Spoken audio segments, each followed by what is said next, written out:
Salut à tous et bienvenue donc dans cette nouvelle vidéo. Je trouvais le cadre magnifique. Il y a beaucoup de choses que j'aime dans la vie. J'aime bien manger, j'aime bien boire et j'aime beaucoup le feu. Voilà, je trouve ça extrêmement agréable, surtout quand il tombe. Bref, au-delà des glands, il y avait beaucoup donc pour le coup de chênes, on va dire, à brûler. Et j'en ai profité donc pour faire des petits chamallows aux enfants. On va parler donc d'actualité, on va parler des ventes du mois de juillet. Donc merci pour le coup à Hugues qui m'a envoyé donc cette information. Je trouvais que c'était très intéressant parce que tu vois, moi-même je suis assez négatif, alarmiste, si on pourrait dire, donc par rapport aux ventes des voitures électriques, parce que sur les voitures électriques en tout cas, parce que je trouve que on ne peut pas dire que c'est l'État qui n'a pas fait l'effort, mais plutôt les constructeurs qui n'ont pas fait donc assez d'efforts. Attends, là je me tape du CO2. Hop là. Donc l'État, je trouve, a fait énormément donc d'efforts sur, on va dire, les bonus, les aides. Enfin, tu te rends compte, je trouve moi que c'est même trop. Mais bon, elles sont là, autant en profiter. Et au-delà de ça, les constructeurs, je trouve, n'ont pas forcément toujours joué le jeu. Voilà. Je trouve que pour l'essentiel, il y a Tesla, mais le modèle Y donc recule en France, c'est tout à fait normal. Et encore, hein, un véhicule qui est en restyling, concrètement, les ventes devraient dégringoler. Il reste quand même numéro 2 en France, un modèle Y, un véhicule qui fait 4,75 m. Écoute, mets-moi en commentaire, je trouve que c'est du jamais vu. Est-ce qu'à un moment donné, tu as vu, je ne sais pas, un espace, même le 3008 de première génération, être numéro 1 ou même éventuellement numéro 2? Je ne suis pas sûr. Donc c'est tout à fait logique que la Mégane revienne numéro 1 pour le moment, et que la 208 entre guillemets ne la dépasse pas et ne décolle pas. C'est éventuellement des voitures pour les sociétés, et c'est surtout donc que la Mégane elle superforme parce que depuis que le Scénic donc est arrivé et commercialisé, il y a un ajustement tarifaire pour une histoire de positionnement de prix. C'est tout. Il ne faut pas chercher en fait midi à 14h. Donc la Mégane finalement avec une techno qui est déjà très très bien, 220 chevaux et 60 kWh donc en batterie NMC, et donc très bien équipée par rapport à la Iconic finalement. Et tu pourrais ajouter quelques options, mais honnêtement, on a déjà un style sympa. Tu la prends en rouge, pas de peinture supplémentaire, 38 000 euros, pompe à chaleur, etc. Et en gros, tu as donc 38, moins éventuellement si tu as 7 000, 31, et tu peux même te rapprocher autour des 25 000 euros si tu es en Ile-de-France, parce que le véhicule est fait en France, et donc tu as les aides de l'Île-de-France, etc., etc. Donc final, et plus aussi, le fait qu'il y a eu énormément de promotions dans les stocks, même au niveau du leasing, entre 3 et 4 500 euros de baisse de prix, et puis des leasings, je trouve quand même très très très agressifs. Ce qui est bizarre d'ailleurs, c'est que Renault est très agressif sur leur leasing dans les stocks, et bizarrement, ils n'ont pas du tout été agressifs dans le leasing social. Euh, Bref, on le voit en tout cas là-dessus, Twingo, etc., etc. Je trouve que voilà, le marché, les marges et on va dire que d'une manière globale, le mois de juillet est plutôt, voire très positif. Je ne suis pas enthousiaste, mais on va dire qu'il fallait s'attendre à bien pire. On voit par rapport à la conjoncture actuelle, hein, des pains et du jeu, enfin du pain et des jeux, pardon.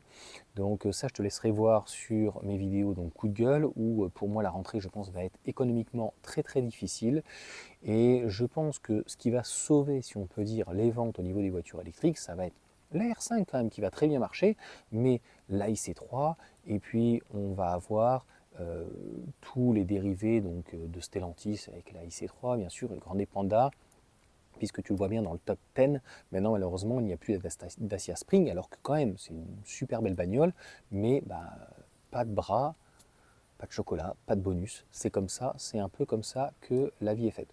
Donc je pense que le mois d'août, septembre, etc. va être dans le même esprit. Le modèle 3, je trouve super forme, j'en vois partout. J'en vois énormément des modèles 3 Highland.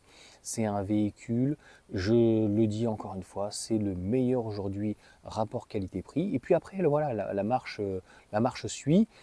Mais voilà, s'il n'y avait pas de bonus, tu imagines une 208 neuve, on est aux alentours pour une GT de 40 000 euros, et plus cher sur des fois la R5 ou la 290, et donc les gens, ils sont pas bêtes. À un moment donné, on veut bien faire et être patriote sans faire du French bashing, mais à un moment donné, il y a une réalité économique.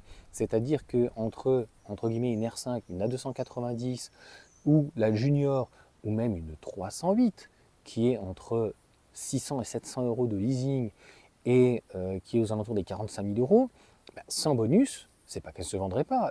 Il y aurait que les fidèles des fidèles de la marque.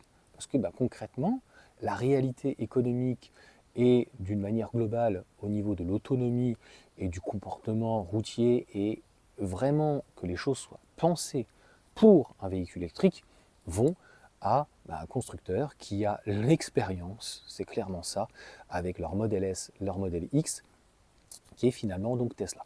Voilà en tout cas pour cette vidéo. Je pense que le second boom arrivera avec le restyling de modèle Y, la compacte de chez Tesla, et puis surtout donc Stellantis qui a misé sur Fiat et Citroën pour faire deux véhicules à des prix abordables, si on peut dire. Ouais, oui, ça reste cher, mais une voiture, de toute façon, d'une manière globale, même thermique, ça reste cher. Donc, et puis on verra l'année prochaine par rapport au bonus, comment ça peut s'orienter ou quoi que ce soit. Mais encore une fois, c'est politique. Et s'il y a politique, j'en parlerai donc sur les coups de gueule de Johan, parce que voilà, ça pollue un peu trop, mais malheureusement, voilà, c'est assez politique et politisé, donc il y a une orientation qui est faite. Voilà en tout cas donc pour, on va dire, toutes ces informations. Comme je viens de te dire, je te mettrai les petites informations d'automobile propre avec un petit tableau. Franchement, c'est très très bien fait, c'est très explicatif. Et moi, honnêtement, je m'attendais vraiment à pire. Je suis vraiment, je suis étonné. Vraiment, je suis étonné donc des ventes. Donc c'est assez bon signe. C'est énonciateur pour plutôt donc l'année prochaine et que éventuellement la R5 embraye le pas avec des batteries LFP et un vrai véhicule, une citadine aux alentours des 20 000 euros. Allez, sur ce, ciao à tous. Alors je te remets le détail, si vraiment tu n'avais pas vu. Donc Renault Mégane, elle est à 1419, cumule 12 775, donc c'est plutôt pas mal. Là, donc Tesla Model Y est donc juste en dessous, avec 1205, donc immatriculation donc pour le mois de juillet, 12 722. Peugeot 208, juste derrière. Fiat 500, qui, on dit qu'elle ne se vend pas forcément très bien, mais bon, ça se vend encore assez bien. Renault Scénic, je pense que le Renault Scénic, vu le tarif, il va peut-être se vendre plus de Renault Scénic que de Mégane par la suite. Franchement, peut-être plus de Renault Scénic que de Renault R5, on verra bien. Tu as le Renault Twingo, c'est quand même fou. Une Renault Twingo se vend moins qu'une Mégane E-Tech. Tu as le BMW, donc iX1, c'est quand même plutôt pas mal. Je trouve qu'en leasing, BM est très très agressif et très intéressant. Le modèle 3 est encore très très bien placé. l'ID3 quand même, et le Mini Countryman, moi je trouve, mais d'où ça sort tout ça?